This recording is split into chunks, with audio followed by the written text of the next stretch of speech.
Hey you guys, I hope you guys had a good day so far.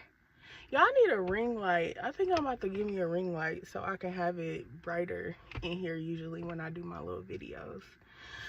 But I wanted to get on here and talk about this. You know, God wanted me to get on and talk about this.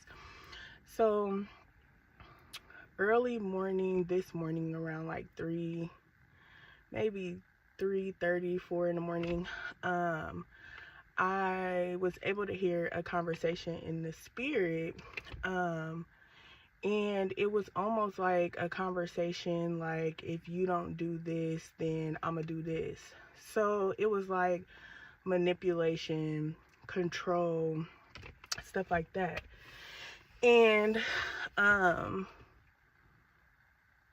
you know, God woke me up and I was able to hear that in the spirit. So you know, he also reminded me of Pharaoh. So you know, if you remember the story about Pharaoh, he wouldn't let the Israelites go. You know, even after multiple warnings, multiple things happening, he just wouldn't let them go. And ultimately, he ended up having to lose his son. He ended up having to lose his life. Because no matter what, God was going to get the Israelites to where they needed to be, even though they had to be in the wilderness for a time. You know, he still was trying to get them to the promised land. So, you know, God highlights to me, you know, that is manipulation, control. That is a form of witchcraft, you know, and this is where people try to feel entitled to your destiny.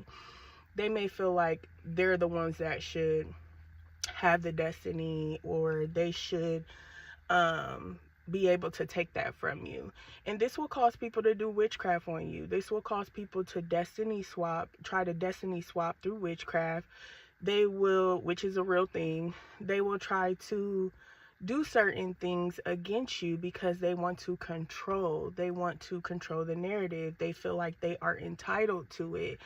So what they'll do is they'll try to put that in your face, like, you know, if you don't do this, then I'm going to do this, you know, to cause chaos, or, you know, to cause certain things in your life to go, you know, haywires. And that's why people start to do witchcraft, or they start to try to manipulate the situations because they feel like they're losing control. They feel like they are losing what they feel they should be entitled to.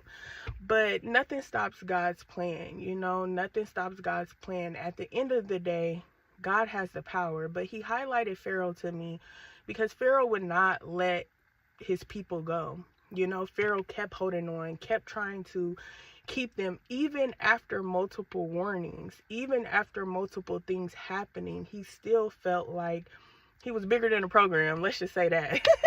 But, you know, God highlighted that to me, you know, and then he had to go through a series of things because God wasn't having it. So I definitely wanted to get on here, you know, test the spirit and take it back to God. But, you know, sometimes people will feel entitled to your destiny because they know you have a purpose. They know God has things for you, so they will try to manipulate and control the situation to make sure that you don't get there, or that they're the only ones that can get that. But all right, you guys, I hope you guys have a good night. I will talk to y'all soon. All right, bye.